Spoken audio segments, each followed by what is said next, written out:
والصلاة والسلام على سيد الأنبياء والمرسلين. أما بعد فأعوذ بالله من الشيطان الرجيم. بسم الله الرحمن الرحيم.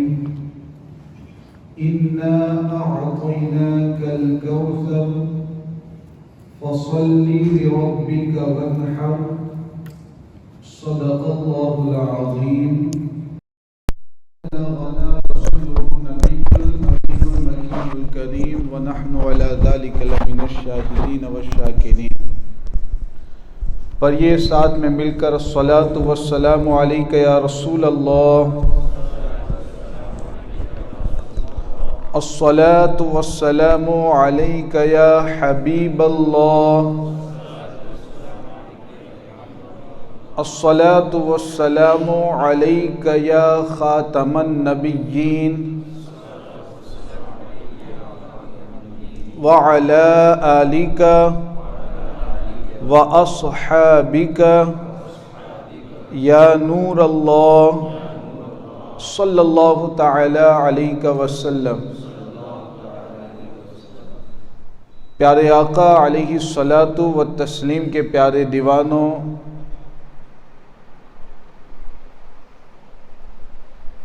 اللہ تبارک و تعالی نے ایک مرتبہ پھر ہم پر فضل و احسان فرمایا اور ہم تمامی حضرات یہاں پر دین کے مسائل و احکام سیکھنے کے لیے حاضر ہوئے. آپ حضرات اچھی طریقے سے اس بات کو جانتے گے کہ تقریباً 1 مہینے کے بعد قربانی کے حوالے سے مسلمان بھائیوں کے درمیان اور تمام عالم اسلام میں ایک خوشی کا ماحول پایا جائے گا، اور تمام جتنے صاحب استطاعت مسلمان بھائی بہن ہیں وہ اللہ تبارک و تعالیٰ کو راضی کرنے کے لیے اللہ تبارک و تعالیٰ کی راہ میں جانور کی قربانی پیش کریں گے. اسی مناسب موقع سے آج کی اس محفل میں قربانی کے تعلق سے کچھ ضروری مسائل اور کچھ ضروری سوالات آپ کی طرف سے ہوں گے، اور انشاءاللہ تعالی اس کے حوالے سے کچھ شریعت کے اعتبار سے جو کچھ رہنمائی ہوگی وہ آپ کی جائے گی. قربانی آخر کیوں کی جاتی ہے، اس ایک بات کو سماعت کر لیں، اس کے بعد سوالات کا سلسلہ شروع کرتے ہیں کہ قربانی کیوں کرتے ہیں، جانور کو کیوں قربان کیا جاتا ہے، آخر اس کی وجہ کیا ہے. آئیے حدیث پاک کی روشنی میں اس سوال کا جواب حاصل کرنے کی کوشش کرتے ہیں. ایک مرتبہ حضور علیہ الصلاۃ والسلام کے مقدس صحابہ نے اللہ کے رسول صلی اللہ تعالی علیہ وسلم کی بارگاہ میں یہی سوال کیا تھا، ما هذه الاضاحی یا رسول اللہ. سوال کیا یا رسول اللہ صلی اللہ تعالی علیہ وسلم، یہ جو قربانی ہم کرتے ہیں، جانوروں کی قربانی پیش کرتے ہیں، آخر اس کی وجہ کیا ہے، اس کا مقصد کیا ہے، کس لیے قربانی کی جاتی ہے. جب یہ سوال کیا گیا تو اللہ کے رسول علیہ الصلاۃ والسلام نے جواب ارشاد فرمایا، سنت ابیکم ابراہیم علیہ السلام. حضور علیہ الصلاۃ والسلام نے جواب ارشاد فرمایا کہ قربانیاں جو تم کرتے ہو اور ہر سال جو جانور کی قربانی پیش کرتے ہو، یہ تمہارے باپ ابراہیم علی نبینا علیہ الصلاۃ والسلام کی سنت کریمہ ہے.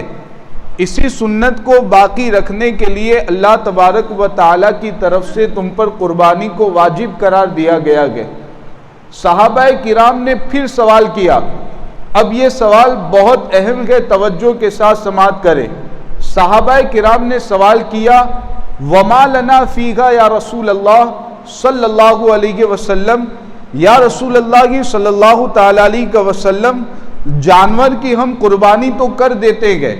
اللہ تبارک و تعالیٰ کے حکم سے جانور کی قربانی کرتے گئے، اللہ کے حکم سے جانور کو اللہ کی راہ میں ذبح کر دیتے گئے، لیکن ان جانوروں کی قربانی کرنے میں ہمیں کیا فائدہ ملتا گیا؟ ان جانوروں کی قربانی کرنے میں ہمیں کیا ثواب ملتا گیا؟ ان جانوروں کی قربانی کرنے سے ہمیں کتنی نیکیاں حاصل ہوتی گئے؟ صحابہ کرام نے یہ سوال اللہ کے رسول علیہ الصلاۃ والسلام کی بارگاہ میں کیا، تو اس کے جواب میں حضور علیہ الصلاۃ والسلام نے فرمایا بِكُلِّ شَعْرَةٍ حَسَنَةٍ، جتنے بھی مسلمان بھائی خود قربانی کرتے ہیں یا ان کے گھر کے افراد کی طرف سے قربانی کی جاتی ہے، ان تمام کے لیے حضور علیہ الصلاۃ والسلام کا یہ ارشاد بہت اہم ہے۔ ہم قربانی کرتے ہیں، قربانی کرنے کا فائدہ کیا ہوتا ہے، کیا ثواب ملتا ہے؟ حضور علیہ الصلاۃ والسلام نے فرمایا بِكُلِّ شَعْرَةٍ حَسَنَةٍ، یعنی جس جانور کی قربانی کی جاتی ہے اس جانور کے بدن پر جتنے بال گئے، ہر بال کے بدلے ایک نیکی، ایک حسنہ اللہ تعالیٰ عطا فرماتا ہے۔ اب آپ غور کریں کہ جانور کی قربانی کرنے میں کتنا ثواب ہے اور کس قدر اللہ تبارک و تعالیٰ کا ہم پر رحم و کرم ہوتا ہے۔ تو اس حدیث کو ذہن میں رکھتے ہوئے اللہ تبارک و تعالیٰ کو راضی کرنے کے لیے آپ ضرور بھی ضرور قربانی کریں، جن پر قربانی کو ضروری قرار دیا گیا ہے وہ قربانی ضرور کریں اور اس کا اہتمام کریں، اللہ کی خوشی اور اللہ کی رضامندی کا ارادہ کرتے ہوئے یہ کام کریں۔ اللہ رب العزت کی بارگاہ میں دعا ہے کہ اللہ تعالیٰ تمام کی قربانیوں کو قبول فرمائے اور اللہ تبارک و تعالیٰ ہم سب کو اپنے مال اور اپنی جان کو اپنی خوشی اور اپنی رضا کے لیے قربان کرنے کی توفیق عطا فرمائے۔ قربانی کس پر واجب ہے؟ تو شریعت کے اعتبار سے قربانی واجب ہونے کے لیے جو شرطیں ہیں اس میں سب سے پہلی شرط تو مسلمان ہونا، نمبر 2 مقیم ہونا یعنی مسافر نہ ہونا۔ شریعت نے سفر کی جو حد بتائی ہے،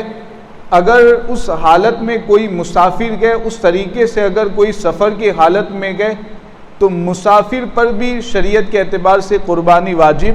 نہیں ہوتی ہے۔ تو مسلمان ہونا، مسافر ہونا، آزاد ہونا، اور چوتھے نمبر پر یہ ہے کہ شریعت نے جو نصاب قربانی کا بتایا گیا اتنے نصاب کے برابر مال کا مالک ہونا، اور ساتھ میں بالغ ہونا یہ بھی ضروری ہے۔ نابالغ پر مفتہ بھی یعنی فتویٰ اسی پر ہے کہ نابالغ پر قربانی واجب نہیں ہوتی ہے۔ تو یہ 5 چیزیں یاد رکھنی ہے، مسلمان ہونا، مقیم ہونا یعنی مسافر شریعت کے اعتبار سے جس کو مسافر کہتے ہیں کہ مسافر نہ ہونا، مال کی جو مقدار بتائی گئی ہے اس کا جو نصاب بتایا گیا کہ اس کے برابر مال کا مالک ہونا، آزاد ہونا اور بالغ ہونا۔ تو یہ 5 باتیں جب پائی جائے گی تو ایسی صورت میں اس شخص پر قربانی واجب ہو جائے گی۔ اب یہاں پر یہ چیز ذہن میں رکھنی ہے آپ کو کہ قربانی واجب ہونے کے لیے جو نصاب بیان کیا گیا ہے، تو زکوٰۃ کے تعلق سے آپ جانتے ہوں گے زکوٰۃ کا جو نصاب ہے یعنی 654 گرام تقریباً چاندی یا پھر 88-89 گرام کے برابر سونا، تو یہ جو زکوٰۃ کا نصاب بنایا گیا یا اس کے برابر قیمت یا زکوٰۃ اتنے برابر مال تجارت اس کے برابر گئے، تو یہی نصاب قربانی کے لیے بھی گئے۔ یعنی قربانی کے لیے بھی اگر کسی کے پاس 654 گرام چاندی گئے یا سونا گئے تو سونا تقریباً 90 گرام سونا گئے، یا پھر اگر روپے پیسے گئے تو چاندی کی قیمت کے برابر روپے پیسے گئے، یا تجارت کا کاروبار کا سامان گئے تو وہ چاندی کی قیمت کے برابر گئے۔ لیکن نصاب میں یہی تمام چیزیں رہیں گی، صرف 2 چیزوں کا فرق زکوٰۃ اور قربانی میں ہوتا ہے۔ پہلا فرق تو یہ ہوتا ہے کہ زکوٰۃ کے لیے 1 سال مکمل گزر جانا یہ ضروری ہوتا ہے.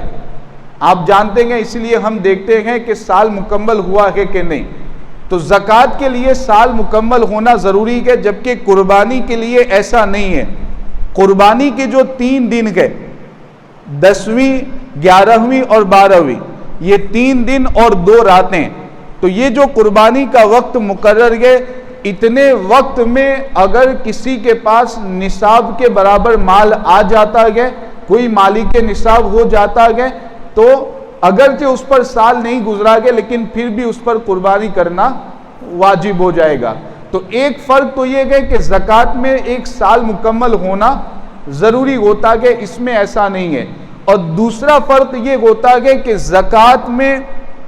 اسی مال پر زکوٰۃ واجب ہوتی ہے جو مال نامی ہو.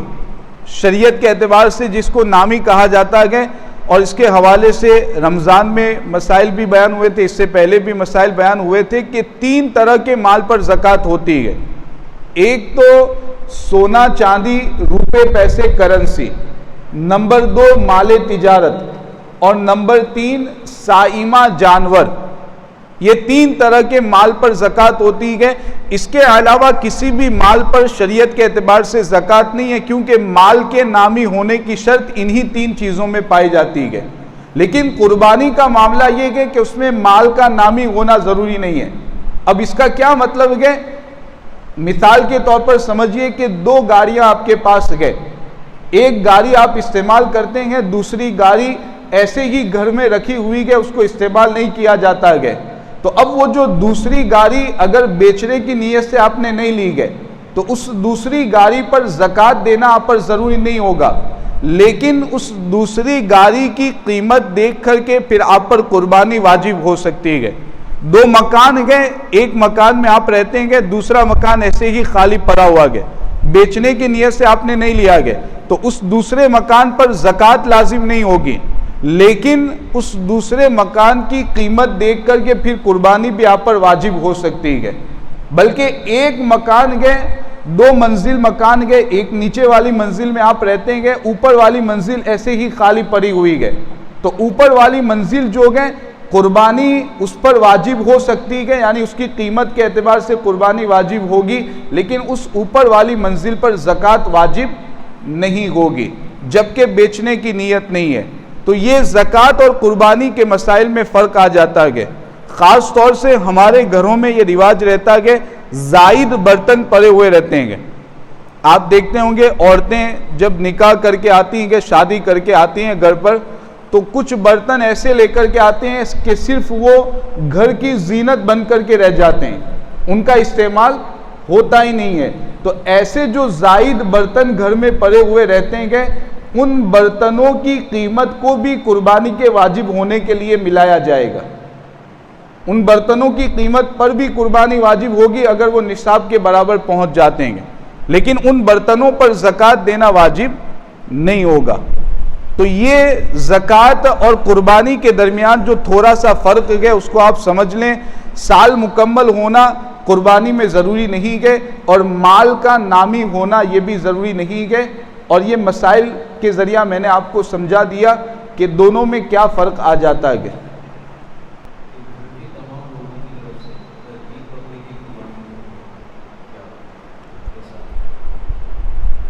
یہ بھی سوال جو کیا گیا کہ کچھ جگہ پر ایسا ہوتا بھی ہے اور خود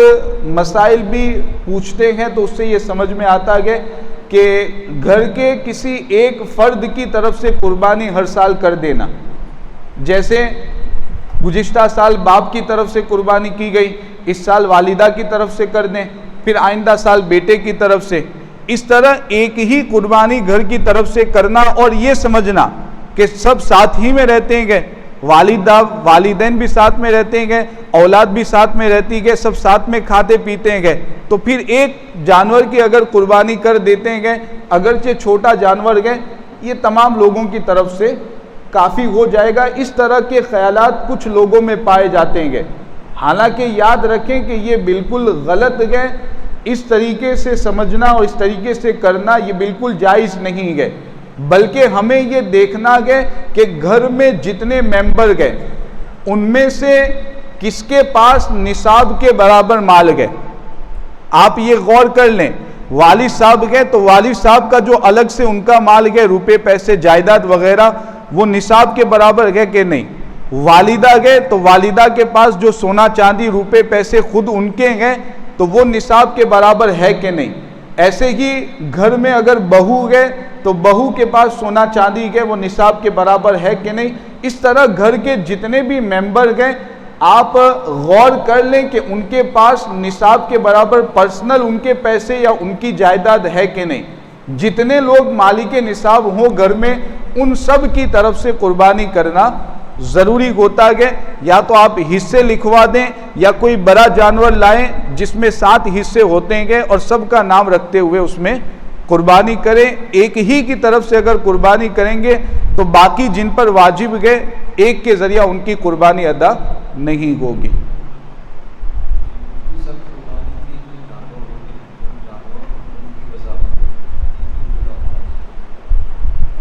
بکرا یا اس طرح کے جو جانور ہوتے ہیں بکرا بکری وغیرہ، تو اس کے لیے 1 سال مقرر کیا گیا ہے، کم سے کم 1 سال کا ہونا ضروری ہے. اور اس کے علاوہ جو اس سے بڑے جانور ہوتے ہیں یعنی بھینس پارا جس کو کہتے ہیں کہ اگر وہ گئے تو اس طرح کے جو جانور گئے تو اس میں 2 سال کی مدت کے کم سے کم 2 سال کا ہونا چاہیے. اور اگر اونٹ کی قربانی کی جاتی ہے تو اس کے لیے 5 سال کی عمر ضروری ہے. تو یہ 5 سال 2 سال اور 1 سال کی عمر مقرر ہے. اس سے کم عمر کا اگر جانور گئے تو قربانی اس کی صحیح نہ ہوگی. اب اس میں ایک چیز یہ رہتی ہے کہ جو مینڈا ہوتا ہے جس کو ہماری زبان میں گھیٹا کہتے ہیں مینڈا، تو اس کے حوالے سے ایک خاص شریعت کا مسئلہ یہ بیان کیا گیا کہ اگر 1 سال سے کم عمر کا گئے 5 مہینے 6 مہینے 7 مہینے 8 مہینے کا گئے لیکن دکھنے میں ایسا لگتا ہے کہ وہ 1 سال کا گئے، اس کا جسم اتنا بڑا گئے دکھنے میں لگتا ہے کہ 1 سال کا گئے، تو اس میں خاص طور سے اگرچہ 1 سال کا نہیں ہے پھر بھی دکھنے میں 1 سال کا لگتا ہے تو اس مینڈھے کی قربانی کرنے کی اجازت رہے گی. لیکن یہ صرف مینڈھے کے حوالے سے گئے، بکری بکرے وغیرہ میں یہ معاملہ نہیں گئے.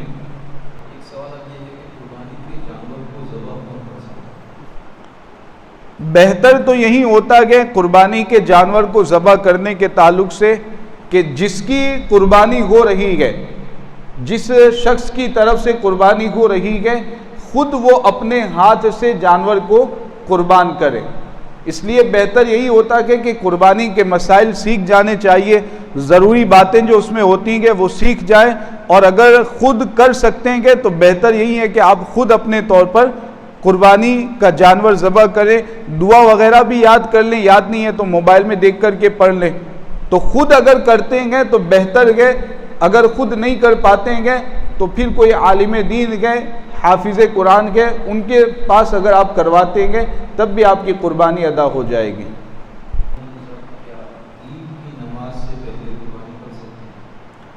شہر میں جہاں پر جمعہ اور عید کی نماز ادا کی جاتی ہے تو ایسی جگہ پر تو حدیث پاک میں یہ بیان کیا گیا ہے کہ عید کی نماز ادا کرنے کے بعد ہی قربانی ہو سکتی ہے، عید کی نماز سے پہلے قربانی نہیں ہو سکتی ہے. ہاں اگر شریعت کے اعتبار سے کوئی گاؤں ہے جہاں عید کی نماز صحیح نہیں ہوتی ہے تو ایسی جگہ پر عید کی نماز چونکہ ہوتی ہی نہیں ہے تو اس سے پہلے بھی قربانی کرنا چاہتے ہیں تو قربانی ہو سکتی ہے. لیکن جو شہر گئے وہاں تو عید کی نماز کے بعد ہی قربانی کرنا ضروری ہوتا ہے.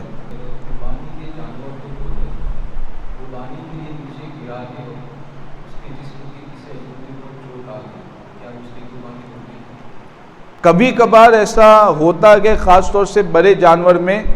کہ گراتے وقت اس کی سینگ ٹوٹ گئی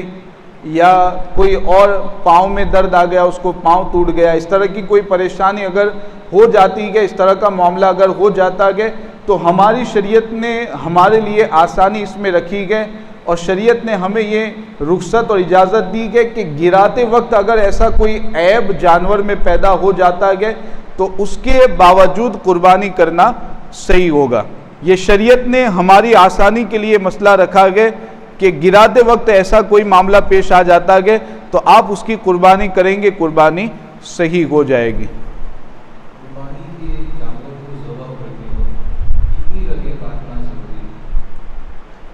قربانی کے جانور میں کوئی بھی جانور کے 4 رگیں اس میں ہوتی ہیں، 4 رگوں کو کاٹا جاتا ہے اور کم سے کم 3 رگ کو کاٹنا یہ ضروری ہوتا ہے، کم سے کم 3 رگوں کو کاٹنا ضروری ہوتا ہے اور 4 رگیں جو ہوتی ہیں چاروں رگوں کو کاٹ دیا جائے یہ بہتر ہے، سنت ہے، اچھا ہے۔ لیکن اگر کم سے کم 3 رگیں بھی کٹ جاتی ہے تو ایسی صورت میں جانور حلال ہو جاتا ہے۔ 4 رگیں اگر کٹ جاتی ہے تو اس کے بعد پھر جانور پر چھری چلانا اور اس سے زیادہ پھر اس کے گلے کو کاٹنا یہ جائز نہیں ہے، اس کی اجازت نہیں ہے۔ 4 رگیں کٹنے کے بعد جانور کو ایسے ہی رہنے دیں تاکہ اس کا خون نکل جائے اور اس کا جسم ٹھنڈا ہو جائے، اس کے بعد چمڑی وغیرہ نکالی جائے۔ تو 4 رگیں کاٹی جائے، 3 رگیں بھی اگر کٹ جاتی ہے کم سے کم تو قربانی اس کی صحیح ہو جائے گی۔ تو جائز نہیں ہے۔ اس کے بعد اگر کاٹ دیتے ہیں بلکہ یہاں تک کہ کوئی ایسا اگر حادثہ پیش آ گیا کہ اس کا سر ہی الگ ہو گیا،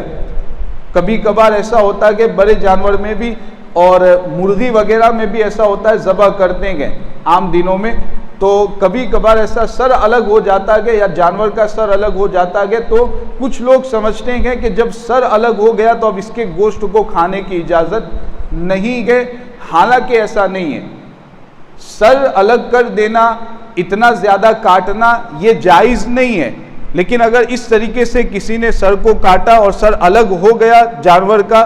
تب بھی اس کو کھانا جائز ہے، سر بھی کھا سکتے ہیں اور نیچے والا جو بدن کا حصہ ہے وہ بھی کھانے کی اجازت ہے، قربانی بھی ہو جائے گی۔ لیکن اس طریقے سے عمل کرنا یہ جائز نہیں ہے، اس کا لحاظ رکھا جائے۔ ایک سوال یہ ہے کہ اگر میت کی جانب سے قربانی ہو کیا اس کا گوشت تمام لوگ کھا سکتے ہیں یا پھر صدقہ کرنا؟ میت کی جانب سے قربانی اگر آپ کرنا چاہتے ہیں تو میت کے ایصال ثواب کے لیے اور میت کی روح کو اس کا ثواب پہنچانے کے لیے قربانی کر سکتے ہیں، لیکن ساتھ میں اس چیز کا بھی لحاظ رکھیں کہ جیسا میں نے پہلے آپ کو بتایا کہ پہلے گھر کے جو واجب حصے ہیں جن کی طرف سے قربانی کرنا واجب ہے، پہلے آپ اس کے حوالے سے غور کر لیں کہ جتنے واجب حصے ہیں وہ واجب حصے پہلے آپ رکھیں۔ بعض جگہ پر کیا ہوتا ہے والد صاحب کا انتقال ہو گیا، والدہ کا انتقال ہو گیا، اب 7 جانور بڑا حصہ بڑے جانور کو لائیں گے، 7 حصے رکھنے ہوتے ہیں تو واجب حصہ چھوڑ کر کے والد صاحب کی طرف سے والدہ کی طرف سے حصہ رکھا جاتا ہے، یہ دیکھا جاتا ہے تو یہ طریقہ غلط ہے۔ آپ کو اس بات کا لحاظ رکھنا ہے کہ جو واجب حصے ہیں جن کی طرف سے قربانی کرنا واجب ہے غور کر لیں اور جتنے بھی ایسے ممبر ہیں پہلے ان کے نام سے آپ حصے رکھیں، اس کے بعد اگر زائد حصہ بچتا ہے تو آپ والد صاحب کی طرف سے والدہ کی طرف سے ان کے ایصال ثواب کے لیے رکھ سکتے ہیں۔ ایسے ہی الگ سے اگر آپ کوئی چھوٹا جانور خرید کر کے ان کے لیے ایصال ثواب کی نیت سے رکھنا چاہتے ہیں تو کر سکتے ہیں، میت کی طرف سے بھی قربانی ہو سکتی ہے، آپ جو قربانی کریں گے اس کا ثواب آپ کو بھی ملے گا اور جس میت کے تعلق سے آپ قربانی کر رہے ہیں ان کو بھی اس کا ثواب پہنچے گا۔ اور گوشت کے حوالے سے حکم یہی رہے گا کہ جیسے عام گوشت کا حکم رہتا ہے ہم اور آپ قربانی کرتے ہیں تو بہتر یہ ہوتا ہے کہ 3 حصے کیے جائیں، ایک حصہ اپنے لیے رکھا جائے، دوسرا حصہ رشتہ داروں کو دیا جائے اور تیسرا حصہ یہ فقیروں کو اور غریبوں کو دیا جائے۔ تو اگر میت کی طرف سے وصیت نہیں ہے، ایسے ہی میت کے لیے ایصال ثواب کی نیت سے آپ کرتے ہیں تو پھر اس میں بھی وہی حکم رہے گا کہ اس کے 3 حصے کرنا بہتر ہوگا۔ اور اگر آپ یہ چاہتے ہیں کہ پورا کا پورا فقیروں میں، غریبوں میں، رشتہ داروں میں تقسیم کر دیں تو یہ بھی اچھا ہے، جتنا تقسیم کریں گے اتنا زیادہ ثواب ملے گا، اتنا ثواب آپ کے مرحوم تک پہنچے گا، تو اس طریقے سے بھی آپ کر سکتے ہیں۔ ہاں اگر میت نے وصیت کی تھی، میت نے وصیت کی تھی انتقال کے وقت، اس وصیت کی طور پر اگر آپ وصیت کو پورا کرنے کے لیے جانور کی قربانی کرتے ہیں تو اب تو جتنا بھی گوشت ہوگا وہ تمام فقیروں کو دینا ضروری ہوگا. اب اس میں آپ خود بھی نہیں کھا سکتے ہیں اور جو مالدار رشتہ دار ہیں ان کو بھی کھلانے کی اجازت نہیں ہوگی.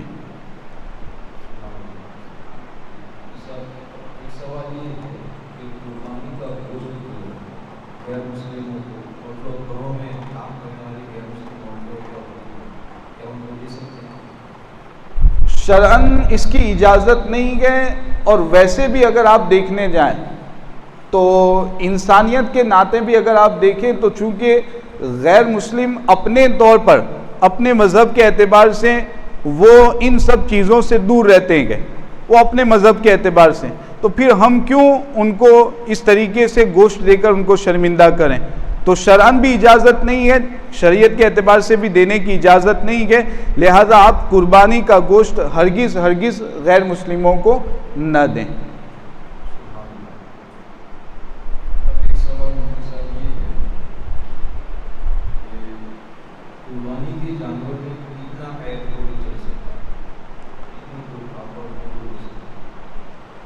عیب کے تعلق سے کچھ باتیں میں آپ کے سامنے پیش کر دیتا ہوں، بالکل توجہ کے ساتھ سماعت کر لیں. کتنا عیب ہو تو اس کی وجہ سے قربانی میں اس جانور کو قربان کرنا یہ صحیح نہ ہوگا اور اس جانور کی قربانی صحیح نہ ہوگی. تو ایک تو یہ ہے کہ کان، مثال کے طور پر یہاں سے شروع کرتے ہیں کان سے. تو کان کے حوالے سے یہ ہے کہ اگر پیدائشی طور پر کسی جانور کے کان ہی نہیں گئے، پہلے سے ہے ہی نہیں پیدائشی طور پر، تو ایسے جانور کی قربانی کرنا جائز نہیں ہے. ہاں اگر کان چھوٹے گئے، پہلے سے کان تو گئے لیکن چھوٹے کان گئے، تو اگرچہ چھوٹے کان ہو لیکن اس کی قربانی ہو سکتی ہے. اب دوسری چیز یہ آتی ہے کہ کان کو کاٹ دیا گیا، ابھی قربانی کا موقع آ رہا ہے تو کئی حضرات کی طرف سے سوالات اس طرح کے آ رہے تھے کہ جانور تو گئے لیکن اس کے کان کو اوپر سے تھوڑا سا کاٹ لیا گیا. یا پھر ایک سوال یہ آتا تھا کہ گورنمنٹ کی طرف سے کچھ اس طرح کی پالیسی ہے کہ جانور کے کان میں سوراخ کر کے اس میں کچھ شامل کیا جاتا ہے، اس کے ساتھ لگا دیا جاتا ہے. تو اس کی وجہ سے کیا ہو جاتا ہے کہ جانور کے کان میں تھوڑا سا سوراخ ہو جاتا ہے. تو اس کے بارے میں بھی بہت سارے لوگوں نے سوالات کیے کہ ایسے جانور کے جس میں سوراخ ہے کان میں، تو ایسے جانور کی قربانی ہو سکتی ہے کہ نہیں؟ تو بہتر یہ ہے کہ اگر ایسا نہ ہو تب تو بہت اچھا ہے، لیکن اگر چھوٹا سا سوراخ گئے یا اوپر سے تھوڑا سا حصہ کاٹ لیا گیا ہے، اس کی بھی اگر آپ قربانی کرتے ہیں تو اس کی قربانی صحیح ہو جائے گی. کتنا کان کٹا ہوا ہے تو اس کی حد یہ بتائی گئی ہے کہ 1/3 سے زیادہ، 1/3 سے زیادہ کان اگر کٹا ہوا ہے، جیسے اتنا کان ہے جانور کا، تو اس کے آپ 3 حصے کریں اور تیسرے حصے سے زیادہ اگر کٹا ہوا ہے تو ایسے جانور کی قربانی کرنے کی اجازت نہیں ہے. اگر تیسرے حصے سے کم کٹا ہوا ہے تو پھر اس کی قربانی ہو سکتی ہے. ایسے ہی جانور کی جو پونچھ ہوتی ہے تو دم کے بارے میں بھی یہی مسئلہ ہے کہ 1/3 سے زیادہ، 1/3 سے زیادہ اگر دم کٹی ہوئی ہے تو اس کی قربانی جائز نہیں ہے. اگر اس سے کم کٹی ہوئی ہے تو اس کی قربانی ہو سکتی ہے. اب اگر جانور آنکھ کی بینائی میں کچھ کمزوری ہے، دیکھنے میں کمزوری ہے، تو اس کے حوالے سے یہ ہے کہ بالکل اگر اس کو نظر نہیں آتا ہے تو ایسے جانور کی قربانی نہیں ہو سکتی ہے. اگر نظر آتا ہے وہ آرام سے چل پھر سکتا ہے تو ایسے جانور کی قربانی کر سکتے ہیں. دانتوں کے حوالے سے حکم یہ ہے کہ اگر دانت بالکل نہیں ہے لیکن وہ چارہ چبا لیتا ہے، چارہ کھا لیتا ہے، تو اس صورت میں اس کی قربانی ہو سکتی ہے. اگر وہ بالکل دانت اس کے نہیں گئے اور چارہ بھی نہیں کھا سکتا ہے، اس طرح کا معاملہ ہے، تو ایسے جانور کی قربانی کرنا جائز نہیں ہے. اسی طریقے سے اگر کوئی جانور ایسا ہے کہ نہ وہ نر ہے نہ مادہ ہے. ابھی ایک سوال ایک جگہ سے اسی طرح کا آیا تھا کہ وہ پیشاب تو کرتا ہے لیکن اس کے پیشاب کی جو جگہ ہے وہ نر کی جو جگہ ہوتی ہے وہاں بھی نہیں ہے، وہ حصہ ہی نہیں ہے، اور پیچھے سے جیسے مادہ پیشاب کرتی گئے ایسا بھی نہیں ہے. اس طرح کا اگر جانور گئے کہ نہ نر گئے نہ مادہ گئے، یہ پتہ ہی نہیں چلتا کہ وہ نر گئے یا مادہ گئے، تو ایسے جانور کو مخنث، جیسے ہم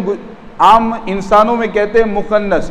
تو ایسے جانور کو کہ جس میں نہ نر ہونے کی علامت ہے نہ مادہ ہونے کی علامت ہے، تو ایسے جانور کی بھی قربانی کرنے کی شریعت کے اعتبار سے اجازت نہیں ہے. تو یہ کچھ جو خاص طور سے اس میں ضرورت پیش آتی ہے دیکھنے کی، کان ہے، پونچھ ہے، دانت ہے وغیرہ کے بارے میں نے آپ کے سامنے اجمالی طور پر مسائل بیان کر دیے ہیں. ایک سوال یہ ہے کہ واجب حصے چھوڑ کر میت کی طرف سے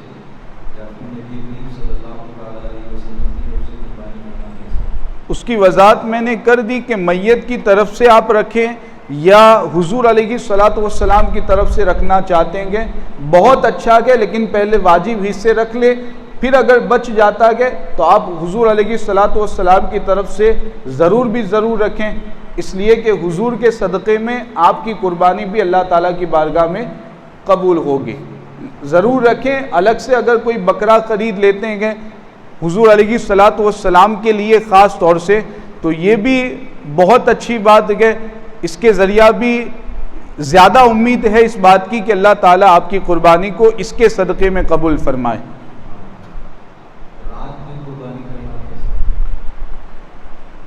رات میں قربانی کرنے کے حوالے سے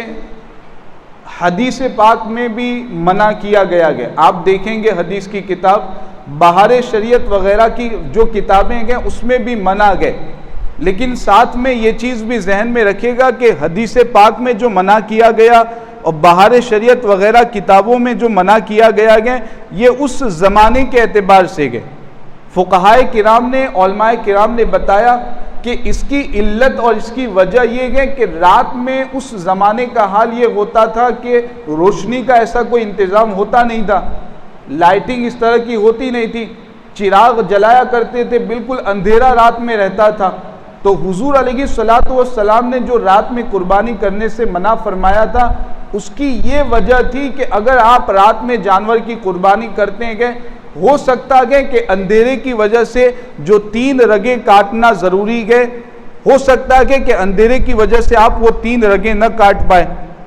ہو سکتا ہے کہ جانور کو کوئی اور اذیت اور تکلیف پہنچے اندھیرے کی وجہ سے. تو اس لیے حضور نے منع فرمایا تھا، اور یہ بھی مکروہ تنزیہی تھا، یعنی اس زمانے میں بھی اگر کوئی کر لے تو اس کی قربانی ہو جائے گی، لیکن بہتر یہ تھا کہ نہ کرتا. لیکن آج کے زمانے میں آپ اچھی طرح جانتے ہیں کہ رات کے وقت بھی لائٹنگ کا انتظام رہتا ہے، لائٹ لگا کر کے، فوکس لگا کر کے آپ روشنی کا انتظام رات میں کر سکتے ہیں. تو جب ایسا معاملہ ہے تو ہمارے علماء نے یہ فرمایا کہ آج کے زمانے میں اگر رات میں بھی قربانی کی جاتی ہے، جو 2 راتیں ہیں،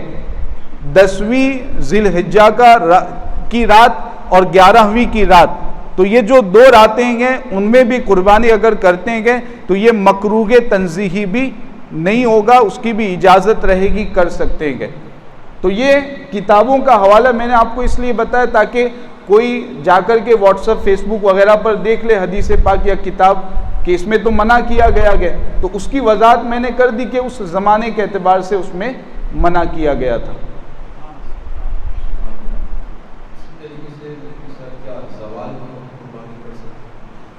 زوال کا وقت ہو یا اس کے علاوہ باقی 2 مکروہ وقت جو ہوتے ہیں، یہ یاد رکھیں کہ زوال کے وقت میں ہماری عوام چونکہ مسائل جانتی نہیں ہے، تو عوام نے زوال کے وقت کو ایسا سمجھ لیا کہ وہ ایسا مکروہ وقت ہے کہ اس میں کچھ کر ہی نہیں سکتے، کوئی اچھا کام کرنے کی اس میں اجازت ہی نہیں ہے. حالانکہ ایسا معاملہ نہیں ہے. آج جتنے بھی حضرات یہاں بیٹھے ہوئے گئے اس بات کو کلیئر کر لیں کہ زوال کا جو مکروہ وقت ہے اس کے علاوہ طلوع آفتاب کا مکروہ وقت ہے اور غروب آفتاب کا مکروہ وقت. تو یہ جو مکروہ وقت 3 مکروہ وقت شریعت نے بتائے گئے تو اس میں کیا نہیں کر سکتے گئے. تو نمبر 1 نماز کسی بھی طرح پڑھنے کی اجازت نہیں ہے، صرف عصر کی نماز آج کی باقی ہے، تو آپ غروب آفتاب کے وقت بھی مکروہ وقت میں بھی پڑھ سکتے ہیں۔ اس کے علاوہ کسی بھی طرح کی نماز پڑھنے کی اجازت مکروہ وقت میں نہیں ہے۔ اسی طرح مکروہ وقت میں مناسب یہ ہے، بہتر یہ ہے کہ قرآن کریم کی تلاوت بھی نہ کی جائے، قرآن کریم کی تلاوت سے بھی بچا جائے۔ ایسے ہی سجدے والی جو عبادت ہے مکروہ وقت میں وہ عبادت کرنا بھی منع ہے۔ تو یہ وہ چیزیں ہیں کہ مکروہ وقت میں، زوال کے وقت میں، دیگر مکروہ وقت میں شریعت کے اعتبار سے ان سے منع کیا گیا ہے۔ ان کے علاوہ جو دوسری چیزیں ہیں، جیسے درود شریف اگر آپ پڑھنا چاہتے ہیں، اللہ تبارک و تعالیٰ کے نام کا ذکر کرنا چاہتے ہیں، کوئی بھی تسبیح پڑھنا چاہتے ہیں، کسی بھی طرح کا ذکر کرنا چاہتے ہیں اور کوئی اچھا کام کرنا چاہتے ہیں، زوال کے وقت بھی کر سکتے ہیں اور دیگر مکروہ اوقات میں بھی آپ وہ اچھا کام کر سکتے ہیں۔ شریعت نے اس سے منع نہیں کیا گیا۔ ابھی کا کچھ دنوں پہلے کا مسئلہ ہے، نکاح ابھی باقی تھا، نکاح کا وقت ہو رہا تھا اور ایک طرف زوال کا وقت بھی ہو رہا تھا، تو ہماری عوام میں یہ بھی مشہور ہے کہ زوال کے وقت نکاح نہیں ہو سکتا ہے، حالانکہ بالکل شریعت نے اس سے منع نہیں کیا گیا۔ تو زوال کے وقت نکاح بھی کر سکتے ہیں اور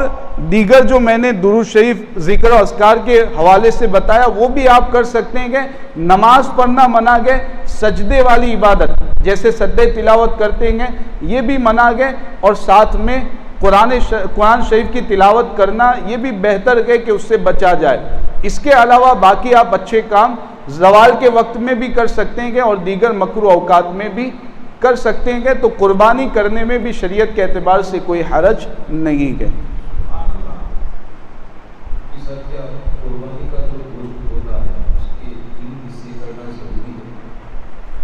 بہتر ہے کہ قربانی کے جانور کے گوشت کے 3 حصے کیے جائے، یہ صرف بہتر ہے۔ یہ مسئلہ اس لیے بتایا جا رہا ہے کہ بعض لوگ کی عادت رہتی ہے کہ وہ خود زیادہ گوشت اپنے پاس رکھ لیتے ہیں قربانی کرنے کے بعد، اب دوسروں کو پتہ چلتا ہے تو وہ کیا کرتے ہیں، انگلی اٹھاتے ہیں اس کی طرف کہ فلاں نے تو 3 حصے نہیں کیے، تمام گوشت یا زیادہ گوشت اپنے پاس رکھ لیا۔ تو اب وہ جو زیادہ گوشت اپنے پاس رکھ رہا ہے شریعت کے اعتبار سے تو اس کو اجازت ہے، تو اس کے لیے تو جائز تھا رکھنا۔ اب آپ نے جب اس پر انگلی اٹھائی اور اس کے حوالے سے آپ نے باتیں کی تو یہ آپ کا باتیں کرنا یہ ناجائز ہوگا،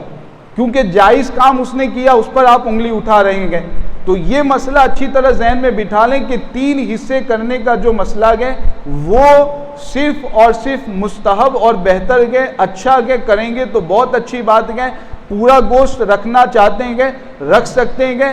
اگر فقیروں میں پورا گوشت تقسیم کرنا چاہتے ہیں کر سکتے ہیں، رشتہ داروں کو دینا چاہتے ہیں دے سکتے ہیں، کوئی بھی ناجائز اور حرام نہیں ہے، تمام صورتوں کی اجازت ہے۔ بہتر ہوتا ہے کہ 3 حصے کیے جائے، تو یہ مسئلہ اچھی طرح اپنے ذہن میں بٹھا لیں۔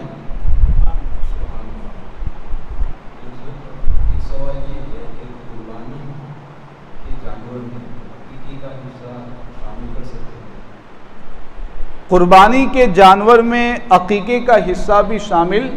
کر سکتے ہیں، کوئی حرج نہیں ہے۔ قربانی کی نیت ہوگی تو قربانی بھی ادا ہو جائے گی، عقیقے کی نیت ہے تو عقیقہ بھی ادا ہو جائے گا۔ اب اس میں یہ ایک سوال پیدا ہوتا ہے کہ قربانی کی نیت الگ ہے، عقیقے کی نیت الگ ہے، تو ذبح کرنے کے بعد یا ذبح کرنے سے پہلے، ذبح کرنے کے بعد جو دعا پڑھتے ہیں تو وہ دعا کون سی دعا پڑھی جائے ذبح کرتے وقت، وہ دعا کون سی پڑھیں، قربانی کی یا عقیقے کی؟ تو اگر دونوں حصے گئے تو پہلے قربانی کی دعا پڑھ لیں، اس کے بعد عقیقے کی دعا پڑھ لیں، دونوں دعا ایک ساتھ پڑھ لیں تو قربانی اور عقیقہ دونوں ہو جائے گا۔ اور اگر دعا نہیں پڑھتے گئے، دعا پڑھنا بھی کوئی ضروری نہیں ہے، صرف اللہ کا نام لے کر ذبح کرنا ضروری ہے۔ بسم اللہ اللہ اکبر کہہ کر جو ذبح کرتے ہیں تو اللہ کا نام لے کر ذبح کرنا ضروری ہے۔ اگر دعا بھی نہیں پڑھی گئے، اللہ کے نام سے ذبح کیا گیا تب بھی قربانی صحیح ہو جائے گی۔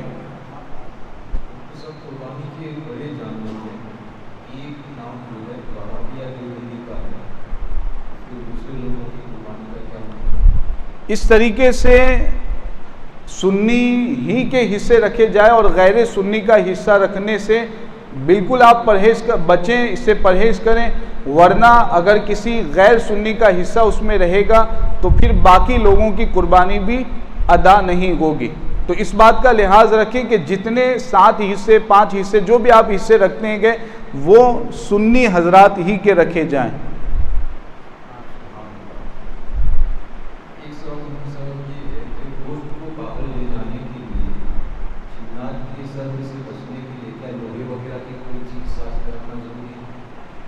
یہ بھی ہمارے یہاں جو بڑے بوڑھے بیٹھے ہوئے گے، بزرگ بیٹھے ہوئے گے، یہ بھی جانتے ہوں گے، اور گھر کی عورتیں خاص طور سے اس میں بہت زیادہ پابندی سے عمل کرواتی ہیں۔ ہوتا کیا گئے، گوشت لے کر کے نکلتے ہیں یا کوئی بھی گوشت کا سالن بنا ہوا گیا لے کر کے نکلتے ہیں تو ایک لوہے کی کوئی بھی چیز ساتھ میں رکھوا دی جاتی ہے، اور سمجھتے ہیں کہ اگر وہ لوہے کی چیز نہیں رکھیں گے تو پھر جنات پریشان کرے گا، جنات حاوی ہو جائے گا، جنات نقصان پہنچائے گا۔ یہ سوچ ہمارے عوام کے درمیان پائی جاتی ہے، اس طرح کا خیال عوام کے درمیان پایا جاتا ہے۔ حالانکہ یہ چیز ذہن میں رکھیں، اس سے پہلے بھی میں نے یہ عرض کیا تھا کہ یہ تمام باتیں صحیح نہیں ہے، شریعت میں اس کی کوئی حقیقت نہیں ہے۔ اس طرح لوہے کی چھوٹی سی چیز رکھنے سے آپ جنات کے شر سے نہیں بچ سکتے ہیں۔ اگر جنات کے شر سے آپ کو بچنا گئے تو آپ کو وہ دعائیں پڑھنی پڑیں گی جو اللہ کے رسول علیہ الصلوۃ والسلام نے ہمیں بتائی ہے۔ اگر آپ وہ دعا پڑھ لیتے ہیں، گھر سے نکلتے وقت دعا پڑھ لیتے ہیں، کوئی بھی دعا اگر یاد نہیں ہے تو صرف اتنا ہی پڑھ لیں، اعوذ باللہ من الشیطان الرجیم، یہ بھی اگر آپ پڑھ لیں گے تو انشاءاللہ تعالی شیطان کے شر سے، جنات کے شر سے آپ محفوظ رہیں گے۔ تو اگر جنات کے شر سے محفوظ رہنا چاہتے ہیں، عادت بنا لیں کہ جب بھی آپ گھر سے نکلیں تو دعا جو بتائی جاتی ہے وہ دعا آپ پڑھ لیں، انشاءاللہ تعالی جنات اور شیاطین کے شر سے محفوظ رہیں گے۔ اور اس طرح کی جو چیزیں ہوتی ہیں اس رواج کو ختم کرنے کی کوشش کریں کہ یہ تمام غلط رواج ہیں، اس کو ضروری سمجھنا یہ بھی غلط ہے۔ اس کی جگہ پر دعاؤں کو ہم اپنے معاشرے میں عام کرنے کی کوشش کریں تاکہ ان دعاؤں کے ذریعہ ہمیں فائدہ حاصل ہو۔ ایک سوال یہ ہے کہ جس شخص کا عقیقہ نہیں ہوا تو کیا اس کی قربانی صحیح نہیں ہوئی؟ یہ بھی ایک غلط فہمی اور غلط خیال ہماری عوام میں پایا جاتا ہے کہ عقیقہ تو نہیں کیا گیا ہے لہذا اس کی قربانی نہیں ہو سکتی ہے۔ سوالات بھی اس طرح کے آتے ہیں، تو یہ بالکل غلط فہمی ہے، غلط خیال ہے۔ عقیقہ کرنا یہ سنت ہے، یاد رکھے گا، عقیقہ کرنا یہ سنت ہے اور قربانی کرنا یہ مالک نصاب پر واجب ہے۔ تو عقیقہ اگر آپ کا نہیں ہوا ہے، عقیقہ نہیں کیا گیا ہے تو اس کی وجہ سے آپ گنہگار نہیں ہوں گے، اور ایسا نہیں ہے کہ عقیقہ نہیں ہوا تو قربانی بھی آپ کی طرف سے نہیں ہو سکتی۔ بالکل قربانی اگر آپ پر واجب ہے تو آپ کو کرنی ہی ہے اگرچہ آپ کی طرف سے عقیقہ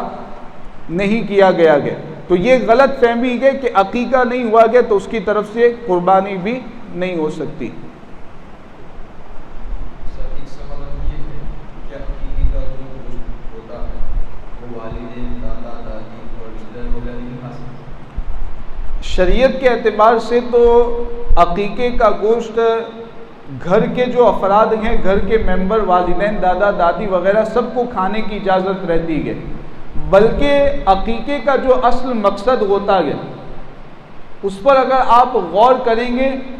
تو آپ کو پتہ چلے گا کہ گھر کے افراد تو اس کے کھانے کے زیادہ مستحق ہوتے ہیں۔ عقیقے کا مقصد کیا ہوتا ہے؟ بچے کے ولادت کی خوشی میں ہم جانور ذبح کرتے ہیں، یہی مقصد ہوتا ہے۔ تو جب بچے کی ولادت کی خوشی میں یہ کام کیا جاتا ہے تو خوشی میں تو گھر کے افراد زیادہ مستحق ہوتے ہیں، تو جب خوشی میں یہ کام ہوتا ہے تو گھر کے افراد کو تو زیادہ کھانا چاہیے، اور شریعت میں بھی بالکل اس کے لیے اجازت ہے۔ تو یہ غلط خیال ہے کہ عقیقے کا گوشت والدین، دادا دادی، نانا نانی وغیرہ نہیں کھا سکتے ہیں، سب کے لیے اجازت ہے، بہتر اور مستحب اور سنت ہے کہ اس کو کھایا جائے۔ انشاءاللہ تعالی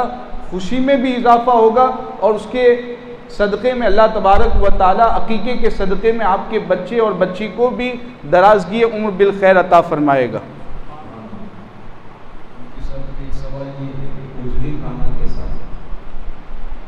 اوجری کے بارے میں دو چیزیں آپ پہلے ذہن میں رکھیں۔ اوجری جو ہوتی ہے، مان لیجئے کہ یہ اوجری ہے، تو اس کے اوپر ایک موٹی سی چربی کی طرح ایک چمڑی لگی ہوئی رہتی ہے، چربی ہی ہوتی ہے، حقیقت میں وہ بہت موٹی ہوتی ہے، تو اس کے اوپر جو چربی لگی رہتی ہے موٹی سی، اس کو اگر الگ کر لیتے ہیں، اچھی طرح صاف کر لیتے ہیں، تو علماء نے فرمایا کہ اس کو کھانے کی تو اجازت ہے۔ لیکن اوجری کی جو چربی ہے، اوجری کی چربی ہوتی ہے جس میں وہ ناپاکی رہتی ہے، تو اس اوجری کی چربی کو کھانا شریعت کے اعتبار سے جائز نہیں ہے، اس سے منع کیا گیا ہے۔ اوجری کے اوپر جو موٹے حصے میں چربی کا حصہ رہتا ہے، موٹا ہوتا ہے، وہ اس کو اگر الگ کر کے صاف کر کے کھاتے ہیں تو اجازت ہے۔ اندر جو اوجری میں ناپاکی رہتی ہے، اس کے اوپر جو چربی لگی ہوئی ہے، شریعت میں اس سے منع کیا گیا ہے۔ تو اس بات کا لحاظ رکھیں، خاص طور سے ہوٹلوں میں باہر جو کھانا کھانے جانے کے عادی ہوتے ہیں، ان کو اس بات میں بہت زیادہ احتیاط کرنے کی ضرورت ہے۔ ایک سوال یہ ہے کہ صاحب، ماہ ذی الحجہ کے شروع کے 10 دن کیا بال اور ناخن نہ کٹوانا ضروری ہے؟ ماہ ذی الحجہ میں شروع کے 10 دن میں بال اور ناخن نہ کٹوانا یہ ضروری تو نہیں ہے، بس یہ مستحب ہے، سنت مستحبہ ہے، اس سے زیادہ اس کو ضروری سمجھنا یہ غلط ہے۔ اب اس میں دو چیزیں ہوتی ہیں، جن کو قربانی کرنی ہے، جن پر قربانی واجب ہے، ایسے لوگوں کے لیے بھی صراحتاً حدیث پاک میں آیا ہے کہ بہتر ہے، ایسے لوگوں کے لیے بھی سنت ہی ہے کہ وہ 10 دن جو شروع کے ہوتے ہیں، جب تک جانور کی قربانی نہ ہو جائے تب تک وہ اپنے بال اور ناخن نہ کٹوائے۔ تو جن پر قربانی واجب ہے ان کا یہ مسئلہ ہے، اور جن پر قربانی نہیں ہے، قربانی واجب ہی نہیں ہے، تو اس کے لیے بھی بہتر یہ ہوتا ہے کہ وہ بھی اس مسئلے کا لحاظ رکھیں، تو اس کو بھی ثواب حاصل ہوگا۔ لیکن ضروری کسی کے لیے بھی نہیں ہے، قربانی کرنا ہے تب بھی اگر بال اور ناخن کاٹتے ہیں تو گنہگار نہیں ہوں گے، لیکن بہتر یہ ہے کہ اس سے بچا جائے۔ کیا حاجی پر قربانی واجب ہے؟ حج کے لیے جو لوگ یہاں سے تشریف لے جاتے ہیں، 1-2 سال سے تو آپ جان رہے ہیں کہ موقع نہیں مل پا رہا ہے، دعا کریں کہ اللہ تبارک و تعالی جلد از جلد اس طرح کے حالات پیدا فرما دیں کہ پہلے کی طرح مسلمان بھائی حج کے لیے ہر جگہ سے تشریف لے جائیں۔ اس میں یاد رکھیں، حاجی جب حج کے لیے جاتا ہے تو اس میں ایک تو حج کی قربانی ہوتی ہے، جس کو شکرانے کی قربانی بھی کہتے ہیں، حج تمتع اور حج قران، یہ ایک طرح کا حج ہوتا ہے، اس میں شکرانے کی قربانی، یعنی حج کی سعادت نصیب ہوئی تو اس کے شکر میں قربانی کی جاتی ہے۔ تو ایک تو وہ قربانی الگ سے ہوتی ہے۔ اب سوال جو کیا گیا ہے وہ یہ قربانی جو عام طور پر تمام مسلمانوں کی طرف سے ہوتی ہے، تو یہ قربانی کیا حاجی پر واجب ہے یا نہیں ہے؟ تو اس کے حوالے سے میں نے پہلے ہی بتا دیا کہ مسافر پر قربانی واجب نہیں ہوتی۔ اب دیکھا جائے گا کہ جو حاجی حج کے لیے گیا ہوا ہے، قربانی کے جو 3 دن گئے، ان 3 دنوں میں اس کی حالت اور کیفیت کیا گئے۔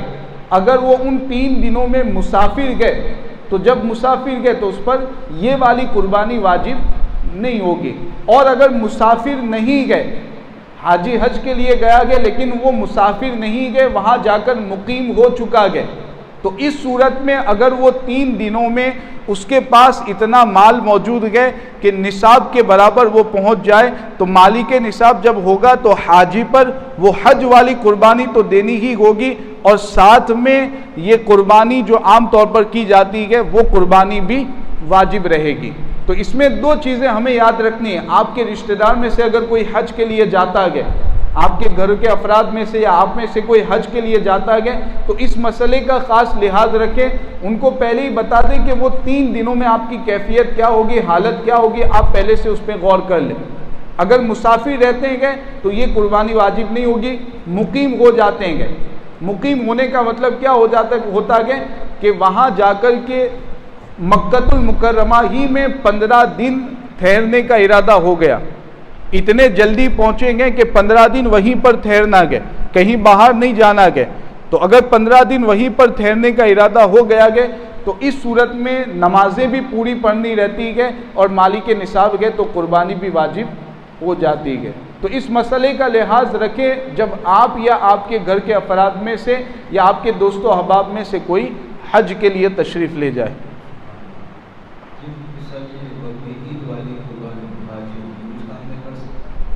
ہندوستان میں بھی اس کی طرف سے قربانی کی جا سکتی ہے اور وہاں بھی وہ کر سکتا ہے۔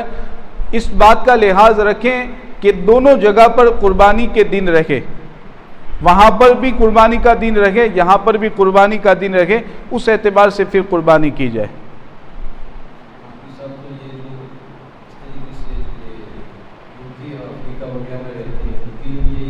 ان کے لیے بھی یہی حکم رہے گا، افریقہ میں، UK میں ہے، کسی بھی دوسری جگہ پر کوئی آپ کا رشتہ دار ہے اور وہ اپنی قربانی یہاں پر کروانا چاہتا ہے، بہت سارے لوگ اپنے رشتہ داروں کی طرف سے یہاں پر قربانی کرتے ہی گئے، تو اس میں اس بات کا لحاظ رکھا جائے کہ وہاں پر اور یہاں پر دونوں جگہ پر قربانی کا دن رہے، اسی دن قربانی کی جائے۔ جیسے ایک دن وہاں پر اگر آگے چل رہا ہے تو ہمارا جب 9واں چاند ہوگا تو وہاں پر 10واں چاند ہو جائے گا، ہمارا جب 10واں ہوگا تو وہاں پر 11 ہوگا، تو 10 کو ہم جب یہاں پر کریں گے تو ہمارے یہاں بھی قربانی کا دن گئے، وہاں بھی 11 کا دن ہوگا تو وہاں بھی قربانی کا دن گئے، تو دونوں جگہ پر قربانی کا دن رہے، اس بات کا لحاظ کرتے ہوئے باہر جو شخص گئے اس کی طرف سے بھی یہاں پر قربانی کی جا سکتی ہے۔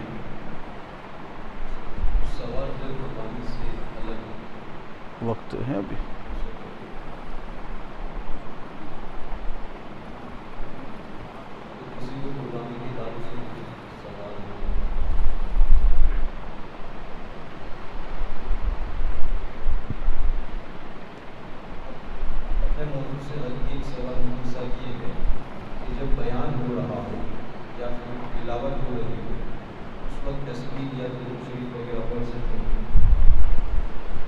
قرآن کریم کی تلاوت کے حوالے سے تو حکم یہ ہوتا ہے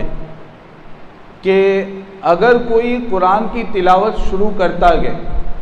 وہاں پر جتنے بھی لوگ بیٹھے ہوئے گئے اگر وہ اسی مقصد سے بیٹھیں گے، اسی نیت سے بیٹھے ہیں کہ قرآن کی تلاوت کو سنیں، جیسے مثال کے طور پر ابھی میں یہاں پر قرآن کی تلاوت کروں تو آپ تمام حضرات اسی مقصد سے بیٹھے ہوئے گے کہ میری تلاوت کو آپ سماعت کریں، تو ایسی صورت میں تو جتنے بھی حضرات بیٹھے ہوئے گے سب کا تلاوت کو توجہ کے ساتھ سننا یہ ضروری ہے۔ اگر کوئی تلاوت کو سننے کی نیت سے محفل میں بیٹھا گئے پھر وہ کوئی دوسرا کام کرتا ہے، چاہے وہ تسبیح ہی پڑھتا ہو یا کوئی دوسرا ذکر کرتا ہو، تو یہ تسبیح اور ذکر کرنے کی اجازت اس کو نہیں رہے گی، کیونکہ تلاوت کو توجہ کے ساتھ سننا ضروری ہے۔ یہ کب کا مسئلہ ہے؟ جتنے محفل میں بیٹھے ہوئے گے وہ سب تلاوت کو سننے کی نیت سے بیٹھیں گے، لیکن اگر مان لیجئے کہ سب کی نیت تلاوت سننے کی نہیں ہے، جیسے میں باہر بیٹھ کر کے قرآن کی تلاوت کر رہا ہوں، 2-4 لوگ میرے اگل بغل بیٹھے ہوئے ہیں، باقی لوگ آتے جاتے ہیں لیکن تلاوت سننے کی نیت ان کی نہیں ہے، تو ایسی صورت میں اب تلاوت سننا ان پر جو نیت نہیں رکھتے ہیں ان پر ضروری نہیں ہوگا۔ اگر وہ تسبیح پڑھتے ہیں، ذکر کرتے ہیں، کوئی دوسرا کام کرتے ہیں تو شریعت کے اعتبار سے ان کو اجازت رہے گی۔ تو یہ تو تلاوت کے حوالے سے حکم ہو گیا، اور بیان کے بارے میں جو بتایا گیا تو بیان کے حوالے سے آپ اچھی طرح جانتے ہیں کہ بیان کرنے والا جب بیان کرتا ہے تو اس کا مقصد یہی ہوتا ہے کہ وہ جتنے بھی سامعین ہیں، جتنے بھی سننے والے ہیں، ان تک اللہ اور اس کے رسول کی باتیں پہنچائیں، ان کے اصلاح کی کوشش کرے، یہی مقصد ہوتا ہے۔ جب یہی مقصد ہوتا گئے تو بیان کے وقت بھی مناسب یہی ہے کہ آپ بیان کرنے والے کی طرف توجہ رکھیں، جو بھی باتیں وہ بتاتا گئے اس کو اپنے ذہن میں محفوظ کرنے کی کوشش کریں اور اس کے مطابق پھر بعد میں عمل کرنے کی بھی کوشش کریں، تو مناسب یہی رہتا ہے. لیکن بیان کے بارے میں ایسا کوئی حکم نہیں کہ بیان کے وقت اگر کوئی تسبیح پڑھے گا تو گنہگار ہوگا، ذکر کرے گا تو گنہگار ہوگا، ایسا نہیں ہے. وہ کر سکتے ہیں لیکن بہتر یہی رہتا ہے کہ بیان کرتے وقت بھی آپ بیان کرنے والے کی طرف اپنی مکمل توجہ رکھیں.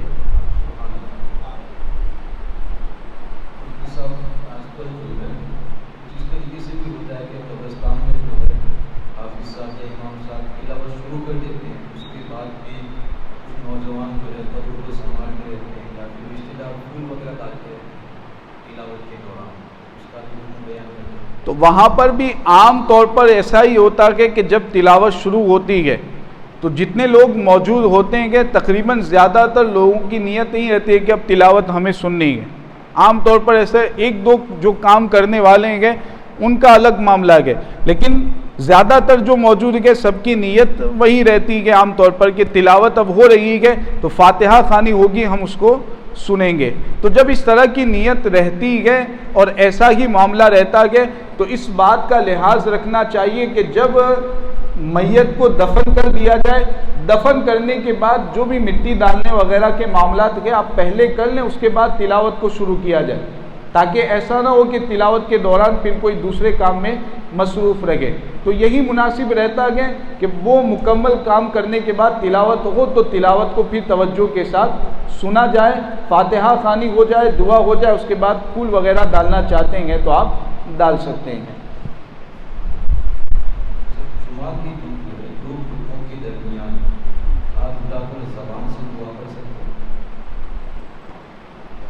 یہ مسئلہ بھی ذہن میں آپ رکھیں کہ جمعہ کے دن جو خطیب خطبہ دینے کے لیے ممبر پر چڑھتا ہے تو اس میں جب وہ ایک خطبے کے بعد بیٹھ جاتا ہے تو حکم یہی رہتا ہے کہ آپ کو خاموش رہنا ہے. لہذا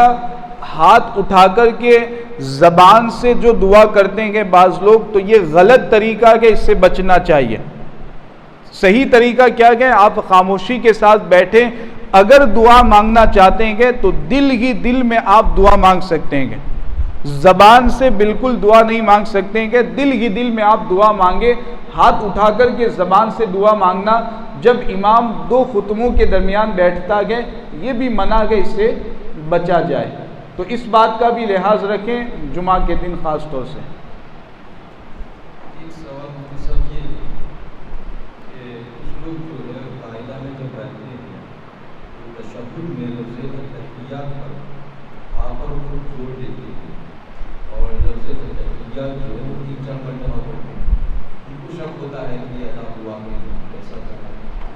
اس میں اولاً تو میں جتنے بھی مسلمان بھائی یہاں بیٹھے ہوئے گئے یہی گزارش کروں گا کہ آپ جب نماز پڑھنے کے لیے کھڑے ہوتے ہیں تو اب ہماری ذمہ داری ہوتی ہے کہ نماز میں قرآن کریم کی تلاوت ہوتی ہے. اس کے علاوہ جو کچھ نماز میں پڑھا جاتا ہے سب مخرج کے ساتھ اور تجوید کے ساتھ ہم پڑھیں، یہ ہماری ذمہ داری ہوتی ہے. تو جب ہر ایک کی یہ ذمہ داری ہے تو گزارش یہی ہے کہ آپ میں سے ہر کوئی اپنے آپ کو پہلے ہی سے تیار کر لیں، اچھی طرح مخرج اور تجوید کو سیکھ لیں تاکہ نماز میں اس طرح کی کوئی پریشانی نہ ہو، آپ آسانی سے نماز کو پڑھ سکیں. اب اگر اس میں کوئی ہا جیسے التحیات کی مثال انہوں نے دی تو ہا کی ادائیگی میں ان کو شبہ ہوتا ہے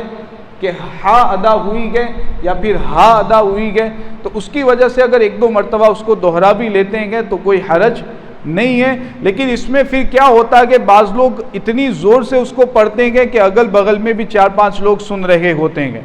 تو یہ طریقہ پھر مناسب نہیں ہے، یہ طریقہ غلط ہے. اتنی آواز میں آپ کو پڑھنا ہے کہ آپ کے کان تک آواز پہنچے. اگر پنکھے وغیرہ کا شور نہیں ہے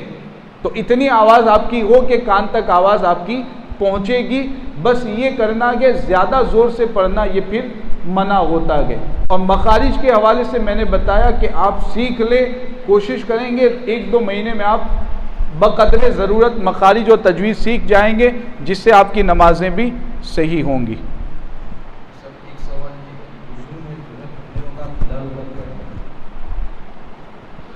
خلال کرنے کے حوالے سے اب کتابوں کے حوالے سے میں آپ کو بتاؤں, ہمارے یہاں تو جو رائج ہے وہ رائج طریقہ یہی ہے کہ جب سر کا مسح کرتے ہیں تو سر کا مسح کرنے کے بعد کانوں کا مسح کرتے ہیں, پھر خلال کیا جاتا ہے. تو کتابوں میں 3 طریقے اس کے بیان کیے گئے, یعنی کب خلال کیا جائے. انگلیوں کا خلال کرنا یہ سنت کے آپ جانتے ہوں گے. کب کیا جائے تو ایک طریقہ تو یہی بتایا گیا کہ ایک تو یہی طریقہ ہے کہ سر پر مسح کرنے کے بعد کانوں کا مسح کر لیں, اس کے بعد پھر انگلیوں کا خلال کریں. دوسرا اس کا طریقہ بتایا گیا کہ جب شروع میں آپ ہاتھ دھوتے ہیں, وضو شروع کرنے سے پہلے ہاتھ دھوتے ہیں تو اسی وقت خلال کر لیا جائے. اور تیسرا طریقہ اس کا بتایا گیا ہے کہ جب کوہنیوں تک ہاتھ دھوتے ہیں اس وقت آپ خلال کریں. تو 3 طرح کے قول ہیں, 3 طرح کی باتیں اس میں بیان کی گئی ہے. بہتر یہ ہوتا ہے کہ ہاتھوں کا جب آپ ہاتھوں کو دھوتے ہیں کوہنیوں تک اسی وقت آپ خلال کریں تو یہ بہتر ہے. لیکن باقی 2 طریقے پر بھی اگر آپ عمل کرتے ہیں سنت ادا ہو جائے گی. بہتر یہی ہے کہ جب ہاتھوں کو دھوتے ہیں اسی وقت آپ خلال بھی کر لیں.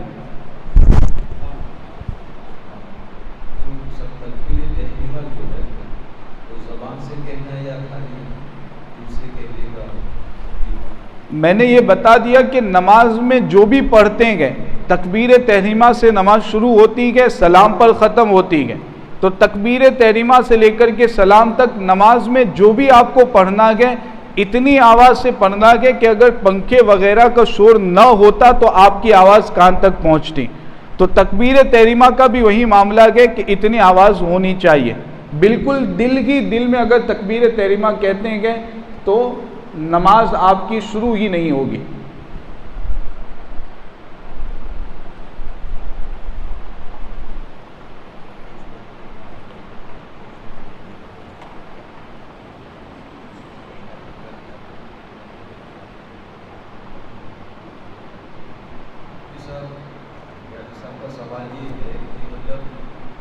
والوں کی بھی قربانی یہاں ہو رہی ہے اور ایک ہی مطلب عید ہے, یوکے والوں کی جو قربانی ہوگی تو وہاں کی بات ہونی چاہیے کہ یہاں پہلے کر سکتے ہیں. یہاں جہاں پر قربانی ہو رہی ہے وہاں پر اگر عید کا جیسے عید کی نماز یہاں پر ہوتی ہے تو ایسی صورت میں وہاں بھی اگر جیسے شہر ہی یعنی عید کی نماز وہاں پر بھی ہوتی ہے, ایسی جگہ پر وہ ہیں تو اس جگہ پر بھی پھر اس بات کا لحاظ رکھا جائے کہ وہاں بھی عید کی نماز کا ہو جائے, یہاں بھی عید کی نماز ہو جائے, اس کے بعد ہی قربانی کرنی چاہیے. اگر وہاں بھی عید کی نماز شریعت کے اعتبار سے پڑھی جاتی ہے, پڑھنے کا حکم ہے, یہاں بھی ایسا ہے تو پھر اس کا بھی لحاظ رکھا جائے. جیسے 4-5 گھنٹے کا 4.5 گھنٹے کا فاصلہ رہتا ہے تو آپ یہاں کے اعتبار سے دوپہر میں اگر کرتے ہیں تو وہاں پر تقریباً عید کی نماز ہو جائے گی. اس کے بعد آپ یہاں پر کرنا چاہیں تو کریں, تو اس کا بھی لحاظ رکھنا چاہیے. یوکے میں, افریقہ میں کہیں پر بھی گئے تو لحاظ اس چیز کا بھی رکھیں کہ وہاں بھی عید کی نماز ہو جائے, یہاں بھی عید کی نماز ہو جائے.